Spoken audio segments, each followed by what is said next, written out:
చిత్రం ఏమిటంటే ఆ వచ్చినటువంటి పరమశివుని యొక్క అర్ధభాగమునందు పార్వతీదేవి ఉంది. ఆవిడంది టక్కని చేయి పట్టుకుని ఆగండి ఆగండి ఆగండి ఆగండి, ఏమిటా ఉద్ధతి, ఏమిటి అలా కాల్చేస్తున్నారు? నా వారిని రక్షించుకునే శక్తి నాకిమ్మని ఆ దారుకి అడిగింది, నేను వరం ఇచ్చాను. ఇప్పుడు మీరు ఇలా కాల్చేస్తే నా వరం ఏమవ్వాలి? ఎంత చిత్రంగా ఉంటుందో చూడండి.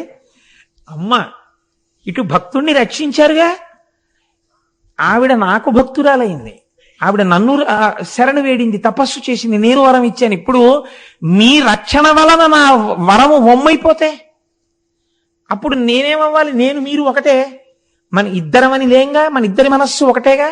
అయినప్పుడు మీరు అలా ఎలా సంహరిస్తారు? కాబట్టి సంహరించడానికి వీల్లేదు, ఇంకిక్కడతో ఆపేయండి రాక్షస సంహారం, ఇంకా చెయ్యొద్దండి. అంటే వేకటి నుండి ఉన్నది వివేక నిధాన. చూసారా దారుకి ఎలా ఏడుస్తోందో? నేను ఇక్కడ ఉండగా అలా చంపేస్తారా మీరు? నిషాటి దీనిపై బోడకసేయుజగ్రహము పూనుమనుగ్రహ భావమున్ చిరంబీక శిశుత్వమందునను హెచ్చుక కొల్చి వరంబులుందే నా శ్రీకలనం తదాత్మజులు సింధుతటిన్ వసీంతృగవుతన్. అది చాలా చిన్నపిల్లగా ఉన్నప్పుడు నా గురించి తపస్సు చేసి నన్ను అడిగింది, నేను వరం ఇచ్చాను. ఆ కారణం చేత అది దాని బిడ్డలు మరణించడం నేను అంగీకరించను. మీరు నా మీద ప్రేమతో ఆమె యందు అనుగ్రహ భావాన్ని ప్రదర్శించండి. మీరు ఉత్తర క్షణం మీ కోపాన్ని తగ్గించేసేయండి. శివా రుద్రస్య భేషజీ. శివుడు వెంటనే శంకరుడైపోయి ఒక నవ్వు నవ్వి అన్నాడు, చాలా బాగుంది పార్వతి, నువ్వు చెప్పింది నిజమే, ఆవిడికి నువ్వు వరం ఇచ్చావు, ఆ వరం నిలబెట్టవలసిందే. కానీ వాళ్ళు రాక్షసులు, నేను ఇప్పుడు వీళ్ళని ఇలా విడిచిపెట్టి వెళ్ళిపోతే నువ్వు నేను ఏమవుతుందో తెలుసా? వీళ్ళు మళ్ళీ మొదలు పెడతారు వ్యవహారం. ఈ సింధుతటిన్ వసింపుమని నువ్వు అన్నావు కదా, ఔరుడి మాట కాదనలేక భూమి మీదకి రమ్మని చెప్పలేకపోయావు. కాబట్టి ఇప్పుడు వీళ్ళు మళ్ళీ లోకాన్ని ఇబ్బంది పెట్టడం మొదలు పెడతారు. కాబట్టి మనం ఏం చేద్దాం?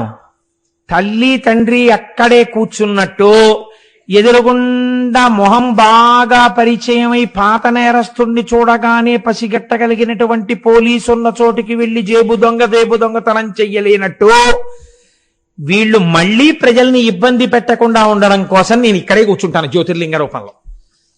నువ్వు రక్షిస్తానన్నావు కదా, నిన్ను చూడగానే దానికి గుర్తొస్తూ ఉండాలి, మనం ఎవరి జోలికి వెళ్ళకూడదు, మనం ఇలా బతికుండాలి, అమ్మవారి దయతో బతికున్నాం, నువ్వు కూర్చో ఇక్కడే అన్నాడు. ఇది వాళ్ళ దయ. నేను మీకు ఇదే నేపథ్యం చెప్పాను. అందుకే ఇలా మరి ఉంటుందా అండి అంటే, ఏం తల్లిదండ్రులకి లేదా 10 మంది పిల్లల్లో పాడైపోయిన ఓ పిల్లాడి మీద ప్రేమ లేదా? అలా జగత పితరవు వందే పార్వతీ పరమేశ్వరం వాళ్ళకుంటే వాళ్ళ విశాల హృదయాన్ని మీరు ఎందుకు తక్కువ చేసి అర్థం చేసుకుంటున్నారు? ఏమి విశాల హృదయం అని మీరు ముచ్చట పడిపోవద్దు. కాబట్టి ఇప్పుడు శంకరుడు అన్నాడు, రాణిలో నీ మనంబరసి రక్కసె నొక్కతే గాటు నిపుడు పుబోని తదీయ నందనులు పొల్పుగ నిందు వసింత్రు నేన నిద్రానతలింగ రూపమున తప్పక ఇందునయందు మానవత్రాణము కోరి నీవటులే రానదరలివ్వగా ఉండుమిచ్చట. ఈవిడ పిల్లల్ని నేను ఏ బాధ పెట్టకుండా వాళ్ళు పెరిగేటట్టు సంతోషంగా ఉండేటట్టు ఈ సింధుతటిన్ వారు ఉండేటట్టు నేను అనుగ్రహిస్తాను. వీళ్ళు ఎవరి జోలికి వెళ్లకుండా నేను జ్యోతిర్లింగమై ఇక్కడే ఉంటాను. నా భక్తులైన వాళ్ళు వచ్చి ఇక్కడ నమస్కరిస్తుంటే వాళ్ళు చేష్టలుడికి ఏమీ చేయలేక వాళ్ళు అలా చూసి వెళ్ళిపోవాలంతే, జోలికి రావడానికి వీల్లేదు. నేను ఇక్కడ కాపలా కూర్చుంటా జ్యోతిర్లింగంగా.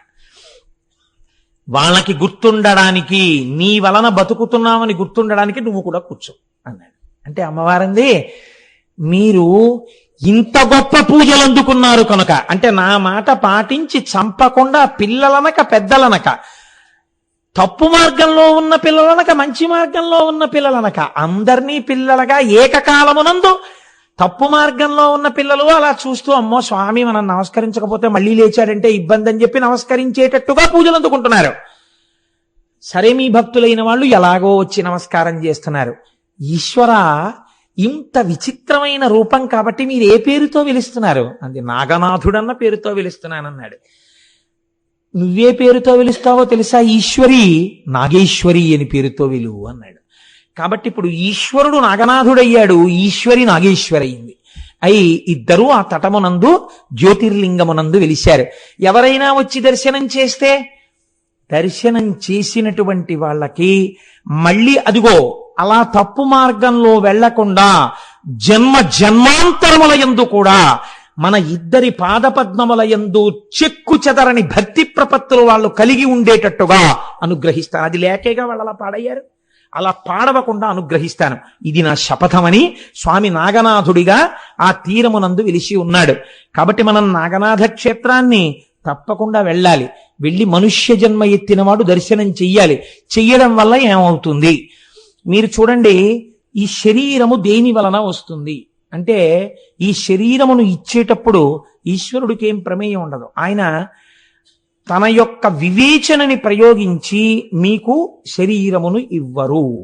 దేన్ని బట్టిస్తారో తెలుసా అండి? మీరు చేసేటటువంటి పాపపుణ్యాల్ని గుప్తంగా కూర్చుని లోపల రాస్తూనే ఉంటాడు. ఆయనే చిత్రగుప్తుడు. కంచిలో ఆయనకు ఒక గొప్ప గుడి ఉంది, బస్ స్టాండ్ పక్కనే. కాబట్టి మమ్మల్ని ఎందుకు తీసుకెళ్ళలేదని అడగండి. మనకున్న టైం మీకు తెలుసు కదా మొన్న, అందుకని. కాబట్టి ఆ చిత్రగుప్త దేవాలయం అందుకే వచ్చింది. ఆయన అన్నీ రాస్తూ ఉంటాడు. అన్నీ రాస్తున్నప్పుడు చిత్రం ఏమిటో తెలుసా అండి? ఇందుకే మనుష్య జన్మ యందు ఉపాసన యొక్క బలము వచ్చినది. మీరు ప్రయత్నపూర్వకంగా ఒంట్లో ఓపికున్నప్పటి నుంచి భగవంతుని యొక్క పాదముల వేపుకి మనస్సు తిప్పటాన్ని అలవాటు చెయ్యలేదనుకోండి, ఒక కష్టం వచ్చింది, ఈశ్వర నువ్వున్నావు, నువ్వు రక్షిస్తావు అని ఈశ్వరుడికి చెప్పుకోవడం అలవాటు అవ్వలేదు. ఒక సుఖం వచ్చింది, ఈశ్వర ఇది నీ అనుగ్రహము, ఈ సుఖం వచ్చింది అని చెప్పడం మీకు అలవాటు కాలేదు. మీకు ఎప్పుడూ భగవంతుడితోటి నిరంతర సంబంధం ఏర్పడలేదు. ఇలా ఏర్పడకపోతే ఏమవుతుందో తెలుసా అండి? మనస్సు మీరు చెప్పిన మాట వింటుంది. అది మీరు ప్రయత్నపూర్వకంగా ఆ భగవంతుని యొక్క స్వరూపాన్ని చూడు, చక్కగా అది చూడు, ఆ భాగవతం చూడు, ఆ రామాయణం చూడు, మీరు ఇది అలవాటు చేసేస్తూ వచ్చేస్తున్నారు అనుకోండి, కాలగతిలో శరీరం ఏమైపోతుందంటే జర్జరీభూతం అయిపోతుంది, ఇది ముడతలు పడిపోతుంది. ఒకనాడు ఇన్నాళ్ళు జీతం ఇచ్చి ఉద్యోగం చేయించుకున్న వాళ్ళు అంటారు, ఇంకా మీరు మాకు అవసరం లేదండి మేస్టారు, ఏదో నెలకింత భత్యం పంపిస్తుంటాం, మీరు ఇంటికి వెళ్ళిపోవచ్చు అని చెప్తారు. ఇంటికి వెళ్ళిపోయినప్పుడు ఏమవుతుందంటే వీడికి ఆలంబనం లేదు మనస్సులో. వీడు ఓపికన్నన్నాళ్ళు ఏం చేశాడంటే పనికి మాలిన వస్తువులన్నీ పట్టుకున్నాడు. పట్టుకోవడం వల్ల ఏమైపోతుంది, మీరు ఇంటికి వెళ్ళిపోయినా ఇప్పుడు ఇంట్లో వాళ్ళు అంటారు రిటైర్ అయిపోయారు కృష్ణారామ అనకూడదు అంటాడు. ఎలా అంటాడు పాపం వాడు? వాడికి ఏది ఆలంబనం? వాడికి రాదు ఆ మాట. వాడికి అంతసేపు ఏమొస్తుందంటే, నేను కొంతమందిని చూసి తెల్లపోయానండి. ఉపన్యాసం అంతా విన్న తర్వాత మీరు వాళ్ళని పలకరిస్తే, ఇవాళ చెప్పిన దాంట్లోనండి ఈ మాట ఎంత నీ చేత కానివాడినైనా ఎక్కడో అక్కడ ఏదో ఒక మాట హృదయాన్ని స్పృశించగలిగి ఉండాలి కదండి. ఆర్ద్రత కలిగిన గుండె అయితే వెంటనే ఏమో నీకు గుర్తుందా, ఫలానా అప్పుడు వాడు ఉండేవాడు, వాడు వచ్చాడా ఇవాళ, కాసేపు మాట్లాడుకున్నాం, ఎంత సంతోషంగా గడిపానోనయా అని చెప్పేసి అసలు ఈ ఈశ్వర సంబంధం గురించి వాళ్ళ నోటి వెంట ఏ మాట రాదు అసలు. అంటే వాళ్ళు ఇక్కడ కూర్చున్నా వాళ్ళ మనస్సు వేరొక దాన్ని పట్టుకుని ఉంటుంది. కూర్చుంటారు, అది కూడా కొంత పుణ్యమే అనుకోండి, ఏదో కాయికంగా రావడం. కాబట్టి అలాంటి వాళ్ళు ఈ సభలో లేరు నాకు తెలుసు. ఇక్కడికి వచ్చిన వాళ్ళు పుణ్యాత్మలే. కాబట్టి అలాంటి వాడు ఎవరైనా ఉంటే నేను ఒకనే ఉన్నానేమో. కాబట్టి ఇప్పుడు ఏమవుతుంది, మనస్సుకి ఆలంబనం దొరకకపోతే ప్రమాదం ఎక్కడొస్తుందో తెలుసా అండి? ది లాస్ట్ జడ్జిమెంట్ ఒకటి ఉంటుంది. ఆఖరి ఊపిరి వదిలిపెట్టేస్తుంటాడు. అది వదిలిపెట్టిన ఊపిరి అవ్వచ్చు, తీసిన ఊపిరి అవ్వచ్చు. ఆ తీసిన ఊపిరి మళ్ళీ వదలకపోవచ్చు, వదిలిన ఊపిరి తర్వాత ఇంకా తీయకపోవచ్చు. కాబట్టి మృత్యువు సన్నిహితంగా ఉంది. ఇప్పుడు వదిలిపెట్టేసే ముందు మనస్సు దేని మీద ఆధారపడుతుందో తెలుసా అండి? ఊపిరి మీద ఆధారపడుతుంది. ఊపిరి మీరు తీస్తే మనస్సు కదులుతుంది, ఊపిరి తీయకపోతే మనస్సు ఆగిపోతుంది. అందుకే ప్రాణాయామం చేస్తే మనస్సు నిశ్చలంగా ఉంటుంది. అందుకే పూజ చేసేటప్పుడు ప్రాణానాజంజ అని అంటే మనం ముక్కు పట్టుకుని వదిలేస్తాం. ముక్కు పట్టుకోమని కాదు, ప్రాణాయామం చేయమని. అనారోగ్యంతో ఉన్న వాళ్ళు కూడా లఘు ప్రాణాయామం చెయ్యాలి అని శాస్త్రం. కాబట్టి మీరు ప్రాణాయామం చేయగానే మనసు నిశ్చలంగా నిలబడుతుంది. అలాగా అప్పుడు నిలబడిన మనస్సుతో మీరు ఈశ్వరుణ్ణి ఆరాధించాలి. ఇప్పుడు ఏమవుతుంది, వీడికి పూర్వం అలవాటు లేదు, మనస్సు పట్టుకోలేదు. కానీ ఇప్పుడు ఇది ఆగిపోతోంది. ఊపిరి ఆగిపోతున్నప్పుడు ఆ మనస్సు అలా నిలబడిపోతుంది. నిలబడిపోయేటప్పుడు ఇది ఏం చేస్తుందంటే బతికిన నాళ్లలో బాగా భావనా వ్యగ్రతతో దేన్ని పట్టుకున్నాడో, ఏది పట్టుకోవడానికి మనస్సు బాగా అలవాటు పడిందో దాన్ని ప్రొజెక్ట్ చేస్తుంది, దాన్ని చూపిస్తుంది. ఎందుకని? మీరు దానికి అలవాటు చేశారు, అది బాగా, అది మైనం ముద్ద, దాని మీద మీరు ఏ మూస పెడితే ఆ ముద్ర వేస్తుంది.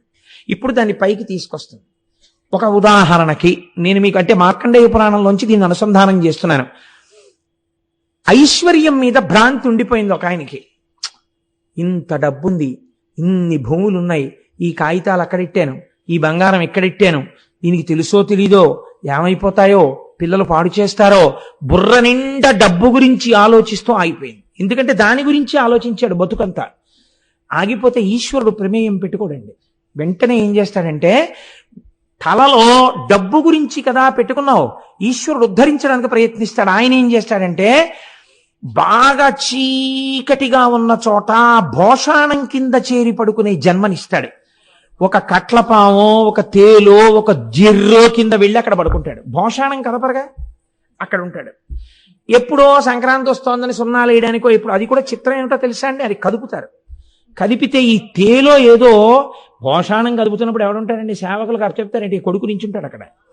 కదుపుతున్నప్పుడు కొడుకు అక్కడి నుంచి జాగ్రత్తగా తోయిండంటాడు, లోపల వాటి చప్పుడు అందరి చెవులా పడకుండా. కదుపుతుంటే ఈ తేలో ఏదో బయటకు వస్తుంది. కొడుకు ఏం చేస్తాడో తెలుసా అండి, గబగబా కర్ర తీసి ఆ తల మీద కొట్టి చంపుతాడు. తల ప్రాణం తోకకెళ్ళి చస్తుంది. అది చచ్చే ముందు ఏడుస్తుంది. దీని మీద భ్రాంతితో ఇక్కడ కూర్చున్నా, ఒంటి నిండా విషంగా మారింది ఈ ఆలోచన. వాడే కొట్టాడు నెత్తి మీద, చచ్చా. ఇప్పుడు మళ్ళీ ఇంకో దాని గురించి ఏడుస్తుంది, ఇంకో దాంట్లో పోతుంది. మనుష్య జన్మ తర్వాత మనుష్య జన్మ రావడం శాస్త్రమునందు నిర్దేశింపబడలేదు, బాగా గుర్తుపెట్టుకోండి. మనుష్య జన్మ తర్వాత మీ ఉపాసనని బట్టి హీనోపాధులలోకి వెళ్ళిపోతారు, లేకపోతే పైకెడతారు. అందుకని మనస్సుకి ట్రైనింగ్ ఇవ్వడం అన్నది చాలా ఇంపార్టెంట్ శాస్త్రంలో. అది జ్యోతిర్లింగం మనకు వెనకనున్నటువంటి ప్రధానమైన ఉద్దేశ్యం.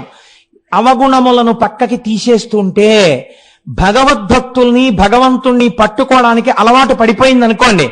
అలవాటు పడిపోతే, అవే వినడాన్ని ఇష్టపడితే, ప్రాణోత్క్రమణ సమయమునందు కూడా ఒక భగవద్భక్తుణ్ణో భగవంతుణ్ణో అది ప్రొజెక్ట్ చేస్తుంది. ఎందుకంటే అది పట్టుకునుంది, బాగా అది పట్టుకునుంది కాబట్టి దాన్ని చూపిస్తుంది. దీన్ని ధన్య అన్న నామంలో లలితా శాస్త్రంలో వ్యాఖ్యానం చేశారు భాస్కర్ రాయల వారు. ఇప్పుడు ఏ మంచిని పట్టుకుందో దాన్ని బట్టి ఉపాధిని మారుస్తారు. ఈశ్వరుణ్ణి నేను ఈ జన్మలో బాగా తెలుసుకోలేకపోయాను, ఒక్క భగవద్గీతకి ఉన్న వ్యాఖ్యానాలన్నీ చదువుకోలేకపోయాను, నాకు సంస్కృతం రాలేకపోయింది, మంచి గురువు దగ్గర కూర్చుని నేర్చుకుని ఉంటే అనుకుంటూ ఉండగా ఊపిరాగిపోయింది అనుకోండి, సమస్త శాస్త్రపారంగతుడైన ఒక బ్రాహ్మణుడి కడుపున జన్మించి గొప్ప ఉపాసనతో మోక్షం వైపు అడుగులేస్తాడు అని తీర్మానం చేసే శాస్త్రాలు. ప్రస్థానత్రయమైన భగవద్గీత కూడా అదే తీర్పు. కాబట్టి ఇప్పుడు ఏమైంది, నీ మనస్సుకి ఆలంబనము చాలా ప్రధానము, అది మీకు అందించడం, జ్యోతిర్లింగముల ఆవిర్భావము వెనక ఇవి ఉండడానికి కారణము అదే. మీరు ఇలా పట్టుకోవడానికి ఇది తప్ప వేరొక ఆధారము లేదు. ఇప్పుడు జ్యోతిర్లింగం అంటే విని వెళ్ళేది కాదు. 12 జ్యోతిర్లింగములలో ఏ 12 కారణములు ఉన్నాయి. నేను మొన్నటి రోజున ఒక చోట చెప్పింది ఇదే. మీరు ఒక నోట్స్ ప్రిపేర్ చేసుకోగలగాలి, తరచు దాన్ని రిఫర్ చేసుకుంటూ ఉండాలి, మనస్సుకు ఆలంబనం ఇస్తూ ఉండాలి, మనస్సు నటి వైపుకి తిప్పుకుంటూ ఉండాలి. దాని వలన ఉద్ధరణ జరుగుతుంది. ఇందుకే శంకరాచార్యుల వారు శివానంద లహరిలో మాట చెప్పారు, శరీరము రావడం నా చేతిలో లేదు, నీ చేతిలో కూడా లేదు ఈశ్వర, నువ్వు ఇవ్వలేవు మనుష్య జన్మ. ఎందుకు ఇవ్వలేవు? నా పాపపుణ్యాల్ని బట్టి నువ్వు ఇవ్వాలి తప్ప వీడికి మళ్లీ మనుష్య జన్మనిచ్చే అధికారం నీకు లేదు, ఈశ్వరుడికి లేదు అధికారం. కాబట్టి నువ్వేం చెయ్యగలవు? నా పాపపుణ్యాల్ని బట్టి శరీరం ఇస్తావు. శంకరులు దయామయుడు కాబట్టి, జగద్గురువు కాబట్టి మనందరం చెప్పుకోగలిగినటువంటి ఒక గొప్ప శ్లోకాన్ని ఇచ్చేశారు. ఇప్పుడు ఆయన అన్నారు, పాపపుణ్యాలు ఇప్పటికే అలవాటైపోయి మనసుని నియంత్రించడం చేత కాని స్థితికి వెళ్ళిపోయి ఉంటే ఎలా ఇప్పుడు నా బ్రతుకు? అస్తమానం ఓ శ్లోకం చెప్పు భగవంతుడి దగ్గర అన్నారు. ఏమిటో తెలుసా అండి, అది శంకరాచార్యులు వారా చెప్పవలసింది. మన కోసం శంకరాచార్యులు వారు చెప్పారు శివానంద లహరిలో, నరత్వం దేవత్వం నగవన మృగత్వం మశకత పశుత్వం కీటత్వం భవతు విహగత్వాది జననం సదాత్వత్పాదాబ్జ స్మరణ పరమానందలహరి విహారాసక్తం చేద్రు దయమిహ కింతేన వపుషా అన్నారు. పూజలో ఈ శ్లోకం చెప్పుకోవాలి. ఏదైనా దేవాలయానికి వెడితే ఈ శ్లోకం చదవాలి. ఇది నోటికి రావాలి ఈ శ్లోకం. మీరు ఏ గుడికి వెళ్ళండి, ఇంట్లో పూజ చెయ్యండి, నిద్ర లేవండి, రాత్రి పడుకోండి, ఈ శ్లోకం చెప్తుండాలి అస్తమానం. నరత్వం దేవత్వం నగవన మృగత్వం మశకత. ఈశ్వర నన్ను ఒక ఈగని చెయ్యి, నాకేం బాధలేదు. I'm not worried about that. ఎందుకని? నా చేతిలో లేదు, నా మనస్సు లొంగట్లేదు, నీ చేతిలో లేదు, నువ్వు మనుష్య జన్మలు ఇవ్వలేవు. నరత్వం దేవత్వం, నన్ను ఒకవేళ ఒక దేవత అయిపోయి ఏదో పుణ్యం ఉండి, నాకు అక్కర్లేదు అది. ఒకవేళ దేవుడి అయిపోయినా నాకేం కావాలో తెలుసా? దేవుడి దేవత్వం పొందిన. నగవన మృగత్వం, నేను పర్వతం అయిపోయినా, తోట అయిపోయినా, నేను మృగాన్నైపోయినా, ఒక ఈగనైపోయినా, దోమనైపోయినా, ఉపాధి ఇది కావాలని నేను నిన్ను అడగను. మళ్ళీ మనుష్యుడిగా పుట్టాలన్న కోర్కె నేను నిన్ను అడగను. ఎందుకని? అలా ఈశ్వరుడు ఈయడు కనుక. మీరు బాగా గుర్తుపెట్టుకోండి శాస్త్ర రహస్యాన్ని. అందుకిచ్చారు శంకరాచార్యులు వారి శ్లోకం. నగమన మృగత్వం మశకత పశుత్వం కీటత్వం భవతు విహగత్వాది జననం. గ్రద్దనై తిరిగినా నాకు బాధ లేదు. నాకేం కావాలి? ఏ ఉపాధిలో ఉన్నా జీవుడదే కదా ఉంటాడు. నాకేం కావాలో తెలుసా? సదా పాదాబ్జస్మరణ పరమానందలహరీ విహారాసక్తం. ఎప్పుడు నీ పాదపద్మములను తలుచుకుని మురిసిపోయి ఆనందమునందు రమించేటటువంటి అదృష్టాన్ని నాకు ఇయ్యి. మీరు చూడండి, కుక్కలకి నక్కలకి కూడా నాలుకుంటుంది, రసేంద్రియం అని పిలవరు దాన్ని. మనుష్యులకున్న నాలుకను రసేంద్రియం అని పిలుస్తారు. రసేంద్రియం అంటే రుచులు చూడడం కోసం రసేంద్రియం కాదు.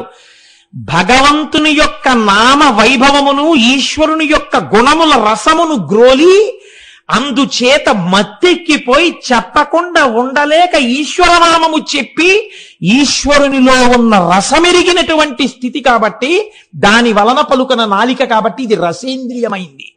రుచులు చూడ్డానికి ఉపయోగపడిన నాలుక కాదు. ఈశ్వరనామం చెప్పడానికి ఉపయోగపడిన నాలుక రసేంద్రియం. కాబట్టి ఇప్పుడు ఏమైంది? కాబట్టి ఈశ్వర నాకు ఉపాధితో సంబంధం లేదు. ఎందులో ఉంటే ఇబ్బంది వచ్చింది? ఏ వేదంబు పఠించే లూత, భుజగం వేశాస్త్రములు సూచే, ఏ విద్యాభ్యాసమనర్చకరి, చెంచే మంత్రముహించే, బోధావిర్భావ నిదానముల్ చదువులయ్యా కాదు, నీ పాద సంసేవాసక్తియ కాక జంతు తతికిన్ శ్రీకాళహస్తీశ్వర. ఒక పాము మోక్షం పొందింది, ఒక సాలెపురుగు మోక్షం పొందింది, ఒక ఏనుగు మోక్షం పొందింది. మనుష్యులుగా పుట్టిన కోట్ల మందిలో ఎంతమంది పొందుతున్నారు? ఈశ్వరుడే చెప్పేశాడు భగవద్గీతలో. కొన్ని కోట్ల మందిలో ఒక్కడే నన్ను తెలుసుకుంటున్నవాడు, ఇతరులు నన్ను తెలుసుకోవట్లేదని చెప్పాడు.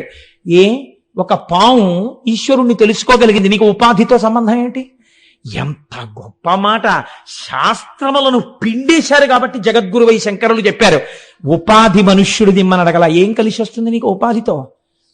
ఉపాధి కాదు, నీ పాదముల యందు రమించగలిగిన శక్తిని అడగాలి. అందుకే ఈ శ్లోకం రాని వాళ్ళు ఉండకూడదు. మనుష్య జన్మ ఎత్తిన వాళ్ళు అమృత భాండాన్ని తెచ్చి చేతిలో పెడితే పెంట కుప్ప మీద పారేసి గంజి తాగుతానన్నవాడు ఎటువంటి వాడో, మనుష్య జన్మనెత్తి ఈ శ్లోకం నోటికి రాదు, నేను ఈశ్వరుడి దగ్గర చెప్పుకోవడానికి అనుకున్న వాడి జన్మ అటువంటిదే, నన్ను క్షమించండి.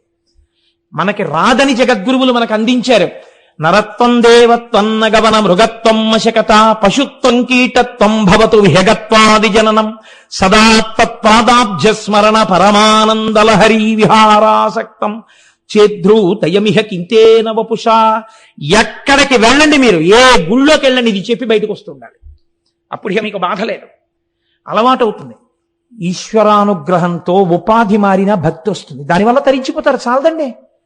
కాబట్టి మనస్సుని నిగ్రహించి ఈశ్వరుడి వైపు పెట్టడం అలవాటైతే ఆ భక్తి ముహూర్తముల చేత రాదు. నేను ఏమంటే ముహూర్తం పెట్టుకుని ఇంక రేపటి నుంచి భక్తిగా ఉండానంటే అంటే అది శంకుస్థాపన కాదు, అదేం లేకపోతే గృహప్రవేశం కాదు, గుమ్మెత్తడం కాదు. భక్తిగా ఉండడం ఈశ్వరానుగ్రహం. భక్తి అంటే ఏమిటో సరిగ్గా తెలియడం ఈశ్వరానుగ్రహం. సరిగ్గా తెలిసిన భక్తి యందు మనస్సు నిలబడడం ఈశ్వరానుగ్రహం. ఆ అనుగ్రహం నా దర్శన మాత్రము చేత ఇచ్చేస్తానన్నాడు నాగనాథుడు. కాబట్టి చూడండి, ఎంత అందమైనటువంటి ఎంత గొప్ప వరాన్ని శంకరాచార్యులు వారు అడిగారో ఆ వరాన్ని మనకి కటాక్షించడానికి నాగనాథుడు ఉన్నాడు. పూర్వం తీర్థయాత్ర చెయ్యండి అని ఎందుకనేవారో తెలుసా అండి? తీర్థయాత్ర చేసే ముందు తీర్థయాత్రకి వెడుతున్నటువంటి క్షేత్రము యొక్క వైశిష్ట్యము తెలియాలి, తెలిసి చెప్పాలి. నన్ను క్షమించండి, మిమ్మల్ని ఒక మాట అడుగుతాను. కృత్తికా దీపోత్సవము అని ఒకటి జరుగుతుంటుంది. కార్తీక దీపం పెట్టారు అంటారు, తిరువన్నామలైలో కూడా పెడతారు. తిరువన్నామలైలో కార్తీక దీపం చూసినా, కార్తీక పౌర్ణమి నాడు శివాలయం దగ్గర కార్తీక దీపం చూసినా, కార్తీక పౌర్ణమి నాడు ఉపవాసాలుండి ఇంట్లో దీపాలు పెట్టామంటారు. ఇంట్లో దీపాలు పెట్టినా మహాశివరాత్రి నాడు అర్ధరాత్రి 12 గంటలకి ఈశ్వరావిర్భావముగా ఒక జ్యోతిని చూసినా ఒక శ్లోకం చెప్తే తప్ప ఫలితము రాదు. ఒక శ్లోకం చెప్పాలి. ఆ శ్లోకం చెప్పినప్పుడు ఆ శ్లోకము యొక్క శబ్ద తరంగములు ఎంత దూరం పెడతాయో, ఆ శబ్ద తరంగములకు వినడం కాదు, శబ్ద తరంగముల యందు పడినటువంటి చీమలు పురుగులు కూడా మోక్షానికి వెళ్ళిపోతాయి. రేపు మహాశివరాత్రి నాడు ఇదే అయ్యప్ప స్వామి దేవాలయంలో ఖచ్చితంగా అర్ధరాత్రి 12 గంటలకి ఒక జ్యోతిర్లింగం, ఆనందంలో అలా అంటున్నాను, ఒక జ్యోతిర్లింగ దర్శనం మీరు చేస్తారు. అది చేసే ముందు మీ అందరికీ ఆ శ్లోకాన్ని నేర్పుతాం. ఒక 2-3 రోజుల ముందు మనందరం గొంతెత్తి ఆ శ్లోకాన్ని చెప్తాం. మహాశివరాత్రి నాడు 12 గంటలకి, జన్మానికొక్క శివరాత్రి. మనం అది బాగా జ్ఞాపకం చేసుకుని ప్రతి కార్తీక పౌర్ణమికి ఇంట్లో మీరు ఆ శ్లోకాన్ని చదువుకుందరు. కానీ ఆ శ్లోకాన్ని లింగావిర్భావం గురించి శివరాత్రికి ముందు నేను చెప్తాను కాబట్టి, అదృష్టవశాత్తు ఉత్తరాయణంలో చెప్పుకుంటున్నాం కనుక అన్ని వాటికి ముందు ఆయా విశేషాలు చెప్పుకుని ఆయా ఉత్సవాలు మనం చేసుకునే అదృష్టాన్ని ఈశ్వరుడు మనకి ఇచ్చాడు కాబట్టి అలా వాటిని చేసుకుందాం. అది కాబట్టి ఇప్పుడు మీరు మనస్సులో దాన్ని స్మరించి ఎంత సంతోషాన్ని పొందవలసినటువంటి చరిత్ర కలిగినటువంటి జ్యోతిర్లింగమో అది మీరు ఒక్కసారి అవధరించండి. జీవితంలో తప్పకుండా అందుకే తీర్థయాత్ర చేసినప్పుడు ఆయా క్షేత్రములకు వెళ్ళినప్పుడు దాని గురించి తెలుసుకుని ఏ శ్లోకం చెప్పాలో ఆ శ్లోకం చెప్పి ఏది మీరు అడగాలో అది అడగాలి అక్కడ. అంతేగాని వెళ్ళామంటే వెళ్ళాం, వచ్చామంటే వచ్చాం వల్ల ఉపయోగం ఏమిటండి? దానివల్ల ఉపయోగం ఉండదు. వెళ్ళినప్పుడు దానికి తగిన పని మీరు చేసేస్తూ ఉండాలి. అంటే మేము చేసినవన్నీ బూడిదైపోయినట్టే అనుకోకండి. మీ అమాయకత్వము చేత ఈశ్వరుడు మీకు పరిపూర్ణం చేస్తాడు దాన్ని. అది కూడా ఉంటుంది ఈశ్వర శక్తి అని. ఇప్పుడు నేను మీకు ఘుష్మేశ్వర జ్యోతిర్లింగాన్ని విజ్ఞాపన చేస్తాను. ఇవాళతో జ్యోతిర్లింగాలు పూర్తి చేసే సమర్థతని కటాక్షించమని నేను ఇవాళ ఉదయం దక్షారామం వెళ్ళి ఈశ్వరుణ్ణి వేడుకొని వచ్చాను. కనుక ఘుష్మేశ్వర జ్యోతిర్లింగము, దీనికి నమస్కారం చేస్తూ ఒక మాట చెప్తారు పెద్దలు. ఈశ్వర, ఎన్ని జన్మల తర్వాతనో నా చేత ఈ ఉపాధిలో నువ్వు ప్రవేశించి 12 జ్యోతిర్లింగములను గురించి ఉత్తరాయణంలో ప్రసంగం చేయించావు. ఇంతమంది విని సంతోషించారు, ఇంతమంది సంతోషమునకు నా వాణిని కారణం చేశావు. అటువంటి వాక్కు నాకు ఏమీ చేత కాకపోయినా ఇచ్చి నా చేత 12 జ్యోతిర్లింగములను చెప్పించినటువంటి నీకు నేను కృతజ్ఞుడనై, దగ్గరలో ఉన్న దక్షిణ కాశీ అని కాశీలలో ఒకటిగా పిలువబడినది కనుక, వ్యాసుడంతటి వాణ్ణి అనుగ్రహించినది కనుక నేనేమివ్వగలను తండ్రి, నీ సమక్షానికి వచ్చి ఒక్కసారి శిరస్సు ఉంచి నమస్కరిస్తాను అని వెళ్ళి ఒక్కసారి నమస్కరించి వచ్చాను దక్షారామంలో ఇవాళ. కాబట్టి ఆ ఘుష్మేశ్వర జ్యోతిర్లింగం గురించి ఏమంటారో చూడండి.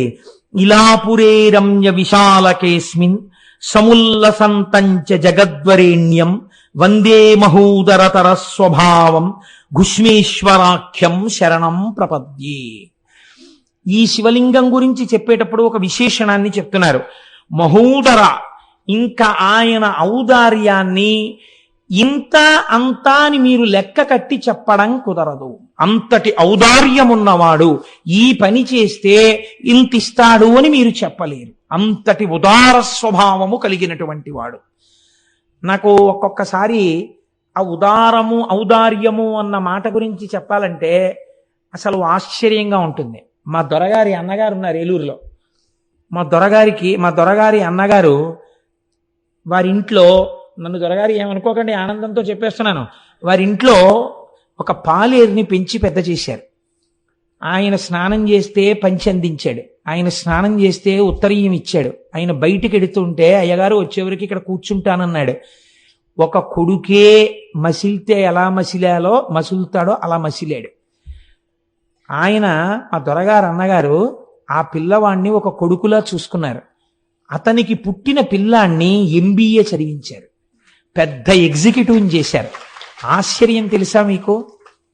మా దొరగారి తల్లిగారు ఈ మధ్య శరీరం వదిలిపెట్టేసేంత వరకు తల్లిగారిని కంటికి రెప్పలా సేవ చేశారు. తల్లిగారు వెళ్ళిపోయారు, ఆయన భార్య గారు వెళ్ళిపోయారు. బిడ్డలు ఆడపిల్లలు నాన్నగారండి మా దగ్గరికి వచ్చేయండి అన్నారు. ఆయన అన్నారు, అమ్మా కడుపున పుట్టకపోయినా నాతో పాటు నన్ను ఎప్పటి నుంచో చూస్తున్నారు, వాళ్ళకి మనవడు పుట్టాడు, వాళ్ళతోనే ఇక్కడ ఉండిపోతానమ్మా అని వాళ్ళని తన బిడ్డలుగా భావించి వాళ్ళతో ఉండిపోయారు. ఏమి ఔదార్యం! సేవకుడిగా భావించలేదు. అది నిజంగా అలాంటి వాళ్ళని చూసినప్పుడు, అలాంటి వాళ్ళ గురించి విన్నప్పుడు వాళ్ళు అంగీకరించని బాహ్యంలో నమస్కరించం కానీ వాళ్ళు కనపడగానే నమస్కరించారు అసలు. కాబట్టి చూడండి, ఇప్పుడు ఆయన ఏమనుకుంటాడు, ఏమి ఔదార్యం ఇది, ఎందుకు ఇచ్చేసినట్టు నాకింత, ఎందుకు మా మీద ఇంత ఔదార్యం? ఒక పాలేరు ఏం చేస్తాడో మేము అది చేశాం, కానీ ఎంత ఔదార్యం చూపించారు మహానుభావుడు. వాళ్ళ తరతరాలు చెప్పుకుని సంతోషిస్తాయి. ఆ సంతోషం చాలదా వాళ్ళ వంశాన్ని కాపాడడానికి? కాబట్టి ఒక మంచి పని చూడండి, ఈ ఔదార్యము అన్న మాటకి పరమశివుని వద్ద హద్దు లేదు. ఇది ఆవిష్కరించినటువంటి జ్యోతిర్లింగము ఘుష్మేశ్వర జ్యోతిర్లింగము.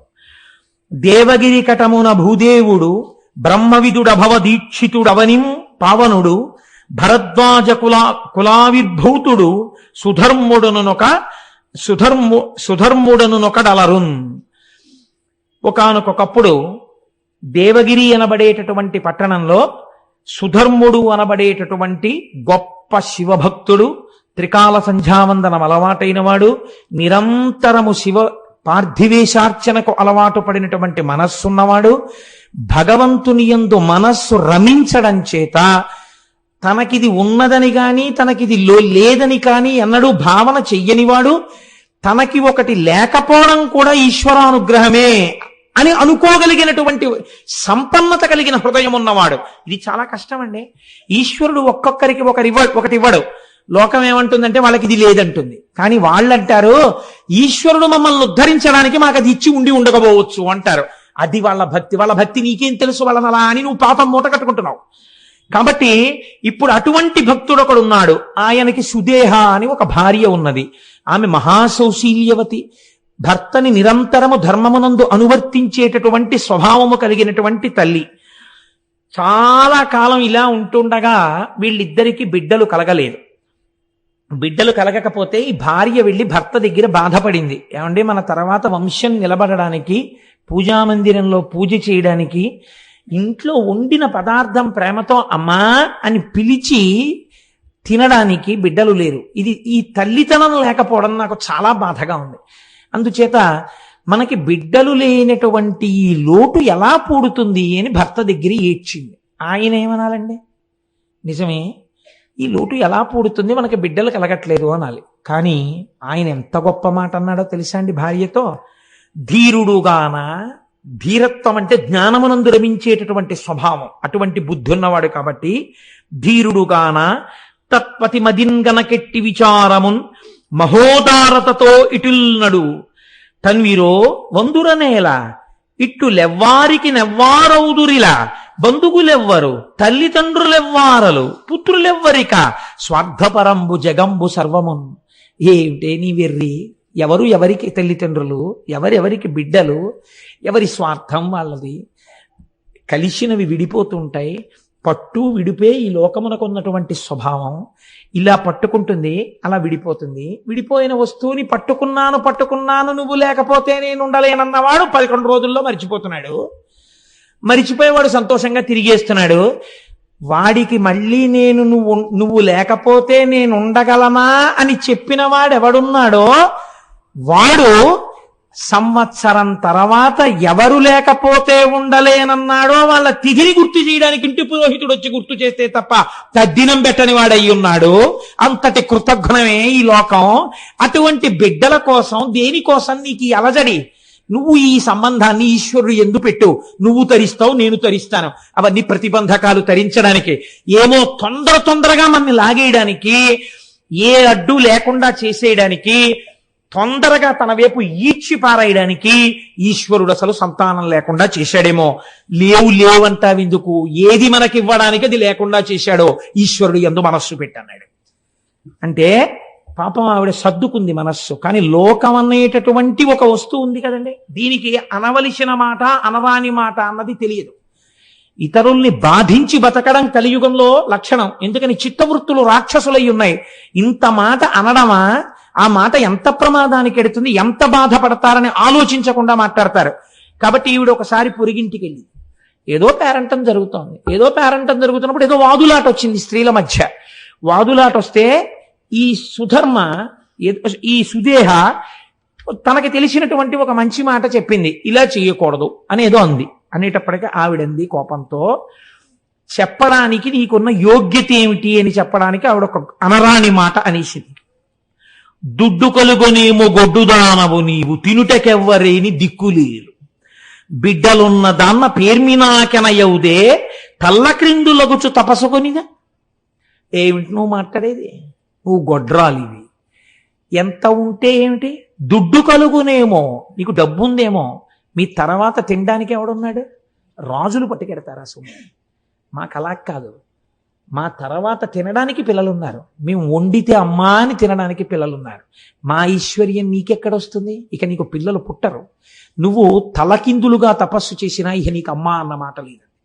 నిజంగా అది ఒకళ్ళు అనక్కర్లేదండి, అలా అనిపించుకోలేకపోయిన వాళ్ళు ఎంత బాధపడుతుంటారో. నాకు ఈ పద్యం చెప్పడానికి ఇవ్వాలి, నేను ఇక్కడికొచ్చి కూడా పుస్తకం తిప్పా, దీన్ని ఆపి చెప్పడం ఏమైనా కుదురుతుందా అని. అలా కుదరదు అని నిర్ధారించుకున్న తర్వాత మాత్రమే నేను ఈ మాట చెప్పవలసి వచ్చింది. ఇలాంటి పద్యాన్ని కథాంతర్గతంగానైనా చెప్పినందుకు సిగ్గుతో తలంచుకుంటున్నాను. ఎందుచేతనంటే అది ఒక స్త్రీ మనస్సుని ఎంత బాధ పెడుతుందో నాకు తెలుసు. ఆ మాట అనరాదు. ఆ మాట అంది, పాప ఆవిడ చాలా బాధపడింది. చాలా పద్యానికి అంతకన్నా వ్యాఖ్యానం అనవసరం. కాబట్టి ఇప్పుడు ఎవరికి చెప్పుకుంటుంది, భర్తకెళ్ళి చెప్పింది, నాకు బిడ్డలు పుట్టరా, నాకు అమ్మా అన్న మాట లేదా అని అడిగింది. అడిగితే ఆయన అన్నాడు, నువ్వు బిడ్డలు పుట్టరా అని నేను ఎంత చెప్పినా నీ మనస్సు ఈశ్వరుడు ఎందుకు చేర్చుకోలేకపోతున్నావు, మళ్ళీ మళ్ళీ అటువైపుకి ఎందుకు పెడతావు, ఎందుకు ఆ దుఃఖం, దానివల్ల ఏమిటి కలుస్తుంది నీకు, నీకు బిడ్డలు కలుగుతారో కలగరో, నేను దోషము నీదో లేకపోతే దోషము నాదో, ఒకవేళ ఈశ్వరుడు బిడ్డలు నీ దోషము వలనే కలగకుండా ఉంటున్నారో తేల్చడానికి ఒక పరీక్ష పెడతాను, ఈశ్వరుణ్ణి అడుగుతాను, ఇది భక్తి అంటే అని ఆవిడికి చెప్పకుండా ఆయన ఒక పరీక్ష పెట్టాడు. 2 పూలదండలు తెచ్చి భగవంతుడి యొక్క పాదముల దగ్గర పెట్టాడు.